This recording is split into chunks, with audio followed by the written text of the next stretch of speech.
খুব সম্ভবত রাজ শুভশ্রীর সম্পর্কটা আর বেশি দিনের নয়। আর এই খবরটা সোশ্যাল মিডিয়ায় ছড়িয়ে পড়তেই এবার রাজ চক্রবর্তীকে নিয়ে মজা নিলেন রাজ চক্রবর্তী প্রথম স্ত্রী শতাব্দী রায়। হ্যাঁ, এই সেই শতাব্দী রায় যে শূন্য পকেটে রাজ চক্রবর্তী পাশে থাকলেও রাজ চক্রবর্তী যখন কোটি টাকা কামিয়েছে তখন রাজ তাকে ছেড়ে দিয়েছিল। তাই তো সোশ্যাল মিডিয়ায় দীর্ঘ এক স্ট্যাটাস শেয়ার করে শতাব্দী রায় জানালেন, কিরে কেমন লাগছে রাজ? আমারও ঠিক এরকমই লেগেছিল, ঠিক এইরকমই, বুঝলি তো? History repeat. বুকের বাদিকটা কেমন যেন চিনচিন করছে, তাই না? আমারও করেছিল ঠিক 13 বছর আগে। আজ তুই যে জায়গায় দাঁড়িয়ে, আমি অনেক আগেই হেঁটেছিস সেই পথ ধরে।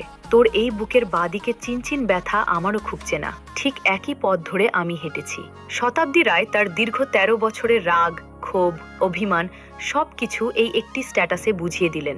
রাজকে উত্তম জবাবটা দিলেন সে, যেন এই দিনটার জন্যই সে অপেক্ষা করছিল, যেন সে জানতো একদিন সেও একই কষ্ট পাবে যেটা সে 13 বছর আগে পেয়েছিল। জানেন কি 13 বছর আগে কি হয়েছিল? 2006 সালে ভালোবেসে রাজকে বিয়ে করেছিল শতাব্দী রায়।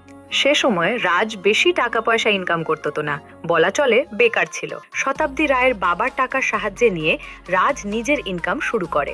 এক পর্যায়ে ক্যারিয়ারে অনেক দূর এগিয়ে গিয়েছিল রাজ। আর সেই সময় শতাব্দী রায়কে তার ভালো লাগতো না, তার জন্য উপযুক্ত মনে হতো না। আর ঠিক সেই সময়টাতে তার জীবনে এসেছিল শুভশ্রী গাঙ্গুলি। সে সময় শুভশ্রী ছিল যুবতী, সুন্দরী। তার রূপের আগুনে রাজ পাগল হয়ে গিয়েছিল।